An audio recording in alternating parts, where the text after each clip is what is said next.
네, 키키올릭 USA 이번 영상은 여러분의 밤잠을 설치게 할 빅매치 카를로스 알카라스와 노박 조코비치의 US 오픈 준결승전 전망 및 분석입니다. 이 영상에서는요, 두 선수가 각자 이길 수 있는 이유 5가지씩을 정리했습니다. 그리고 승리를 위한 키포인트가 무엇인지 분석을 한 뒤에 최종적으로 누가 이길지 키키올릭의 예측 들어가겠습니다. 궁금하신 분들 영상 맨 뒤로 가보십시오. 자, US 오픈 남자 단식 4강전 일정부터 정리해드릴게요. 한국 시간 토요일 새벽 3시 알카라스 대 조코비치의 4강 1경기가 열리고요. 이어서 아침 8시부터 야닉 시너와 돌풍의 주인공 필릭스 오제 알리아심의 4강 2경기가 시작이 됩니다. 먼저 메이저 24회 역대 최다 우승자 조코비치가 알카라스를 이길 수 있는 이유 5가지 말씀드리겠습니다. 첫 번째, 이게 정말 중요한 건데요. 8강전 이후에 이틀 48시간의 꿀맛 휴식을 취할 수 있었다입니다. 조코비치는 38살입니다. 8강을 먼저 치러서 하루를 더 쉬고 4강에 임할 수 있는 건요, 알카라스보다 조코비치에게 더 우호적인 일정이라고 말할 수 있습니다. 오히려 알카라스 입장에서는 무실 세트로 4강까지 올라온 흐름이 잠시 끊기는 느낌으로 작용할 수도 있습니다. 자, 두 번째, 상대 전적, 특히 하드코트에서의 상대 전적이 알카라스를 압도합니다. 자, 5승 3패로 우위를 보이고 있는 조코비치는 하드코트에서는요, 3전 전승, 한 번도 진 적이 없습니다. 조코비치는 역사상 최고의 하드코트 승률을 자랑하고 있는 선수고, 하드코트에서 역사상 가장 많은 메이저 대회 우승 기록을 보유하고 있습니다. 특히 바로 직전 메이저 대회에서 알카라스를 꺾은 곳이 바로 호주 오픈 하드코트였다는 점도 아주 중요한 포인트일 것입니다. 세 번째 요인부터는요, 둘의 상성, 기술적 분석에 들어가 보겠는데요. 조코비치의 리턴입니다. 자, 아직 알카라스는 이번 대회 리턴의 달인을 상대한 적이 없습니다. 그래서 서브 게임을 거의 다 지킬 수 있었던 것일지도 모릅니다. 자, 1회전 오펠카부터 8강 레에츠카까지 리턴에 특화된 선수 단 한 명도 없었습니다. 전성기 시절보다 못하다는 소리를 듣고 있긴 하지만 조코비치는 여전히 리턴의 대마왕 맞습니다. 특히 세컨드 서브 리턴의 날카로움이 여전한데요.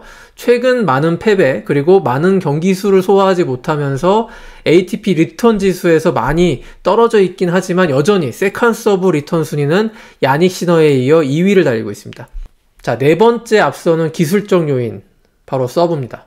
자, 알카라스가요, 이번 대회 딱 한 번 서브 브레이크를 당했지만 여전히 서브의 날카로움은 조코비치가 한 수 위로 평가받을 수 있습니다.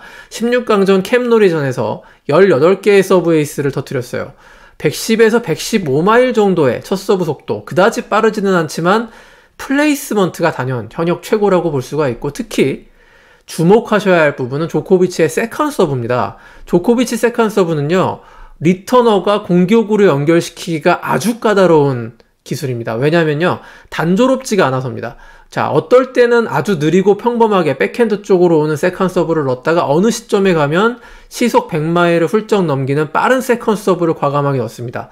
특히 에드코트에서 빠른 세컨드 서브가 위력적인데요. 에드코트에서 브레이크 포인트에 몰렸을 때 특히 위력을 발휘하는 조코비치 비장의 무기라고 할 수 있습니다. 자, 마지막 5번째 요인, 멘터를 꼽고 싶습니다. 흔들리지 않는 냉철함, 그런 거 말고요.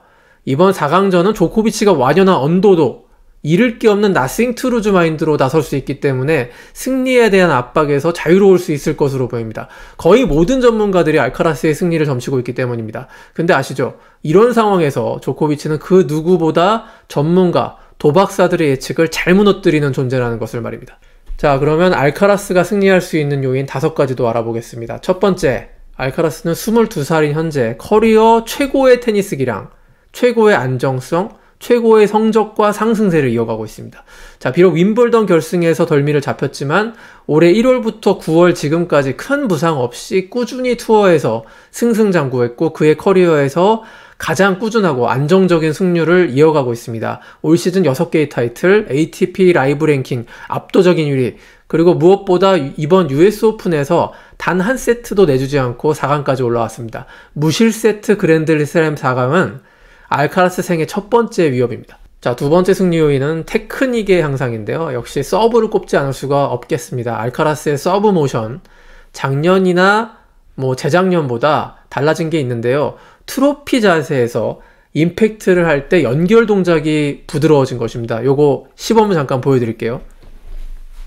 그러니까 예전에는 서브 토스를 올리고 잠깐 라켓을 이렇게 멈춰 세워서 이렇게 때렸는데요. 이제는 아래에서 위로 펜들럼 스윙, 그 시계추처럼 자연스럽게 올라가는 이런 라켓을 돌려서 와인드업을 한 자세로 바꿨는데, 서브 속도와 파워의 비약적인 향상보다는 부드러운 동작에서 나오는 안정성의 강화가 나타난 걸로 분석이 되고 있습니다. 자, 조코비치한테 패한 호주 오픈 때만 하더라도요, 서브 폼을 바꾼 직후여서 효과를 덜 봤을 것입니다만, 알카라스는 이번 US 오픈에서 딱 한 번 서브 브레이크를 허용했고 8강전에서는 브레이크 포인트 찬스 자체를 한 번도 내주지 않았습니다.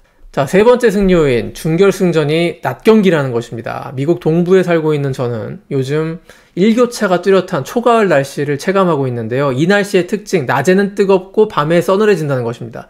자, 알카라스와 조코비치의 경기 시간은요, 뉴욕 시간으로 오후 2시, 햇볕이 한참 뜨거울 때입니다. 낮에 경기하면 공의 속도가 밤보다 빨라서 공격적인 선수가 디펜스를 뚫을 때 유리할 뿐 아니라요, 무더운 날씨는 38살 조코비치에게 분명히 불리한 조건이 될 수밖에 없을 것입니다. 무엇보다 알카라스는 4강 진출자 가운데 가장 적은 시간 코트 위에서 뛰었기 때문에 체력전에서 한결 유리합니다. 4세트, 5세트로 가는 장기전에서도 조코비치보다 단연코 유리하다고 판단됩니다. 자, 네 번째 승리 요인입니다. 알카라스의 아킬레스건이라고 할 수 있는 언포스트 에러의 대폭 축소입니다. 알카라스는 울트라 어그레시브한 선수이기 때문에 늘 범실이 많을 수밖에 없었습니다만 이번 US 오픈 전혀 그렇지 않았습니다. 8강전에서 17개, 16강전 11개, 32강전 12개의 언포스트 에러를 기록했습니다. 자, 이걸 1월 호주 오픈 때와 비교를 해봤는데요. 호주 오픈 당시 2회전에서 3대0으로 이긴 세브첸코전에서 알카라스는 30개가 넘는 언포스트 에러를 기록했습니다. 범실이 비약적으로 줄었고 안정성이 높아졌기 때문에 이렇게 꾸준한 성적을 내고 있는 것이고, 알카라스의 최대 약점, 고질적 구멍이라고 할 수 있는 범실 관리가 이제 서서히 되고 있다는 뜻인데, 1월달 조코비치와 호주 오픈 8강전에서 알카라스는 무려 46개의 언포스트 에러를 쏟아내고 자멸했습니다. 이번에는 안 그럴 가능성이 높아 보입니다. 자, 마지막 다섯 번째 승리 요인, 야닉 시너와의 혈투 경험입니다. 저는 이것이 가장 결정적인 알카라스의 승리 요인으로 봐도 무방하다라고 생각합니다. 조코비치에게 알카라스는 최근 2연패, 쓰라린 좌절을 맛봤습니다. 작년 파리올림픽 그리고 호주 오픈이죠. 그러나 이 두 경기는요, 알카라스가 야닉 시너와 벌인 희대의 2연타석 라이벌전인 롤랑 가로스와 윈블던을 경험하기 전입니다. 자, 알카라스는 현 시점 경기력에서 조코비치보다 앞선다고 볼 수 있는 야닉 시너와 두 차례 메이저 대회 결승에서 치열한 승부를 벌였습니다. 큰 경기 경험, 격전의 경험이 알카라스를 과거보다 더 성장시켰다고 가정한다면 조코비치에게 US 오픈의 알카라스는 호주 오픈과는 전혀 다른 버거운 상대가 될 수 있습니다. 자, 이렇게 조코비치와 알카라스의 5가지 필승 요인 살펴봤습니다. 승리의 관건 간단히 정리해보겠습니다. 조코비치는 첫 세트를 획득해야 하고 서브가 잘 들어가야 됩니다. 너무 당연한가요? 하지만 너무 중요한 핵심 포인트입니다. 알카라스는 매 세트 초반 서브 브레이크를 당하는 걸 극도로 경계해야 할 것입니다. 그리고 조코비치의 필살기 백핸드 다운 더 라인에 대한 대비를 확실하게 해야 합니다. 자, 오래 기다리셨습니다. 승부 예측입니다. 조코비치가 이길 수도, 알카라스가 이길 수도 있는 승부라고 인정합니다.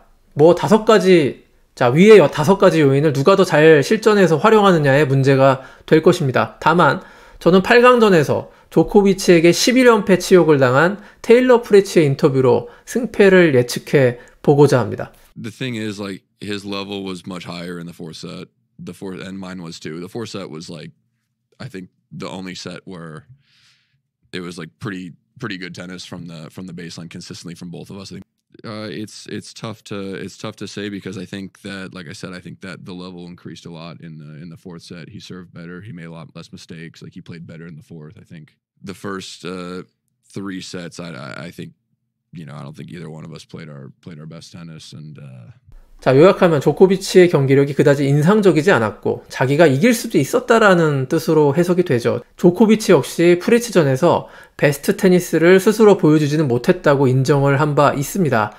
자, 지난번 영상에서도 말씀드렸지만 현재 알카라스는 베스트 버전이고 조코비치는 베스트의 2% 부족한 버전입니다. 테니스는요, 의외로 정직하고 솔직한 스포츠라고 생각합니다. 잘 치는 놈이 이기고 못 치는 놈은 지는 정직함이 있습니다. 38살을 넘긴 조코비치가 올해 4대 메이저 대회 모두 4강에 오르는 것 자체로 추앙받아야 할 것입니다. 하지만 조코비치도 인간이죠.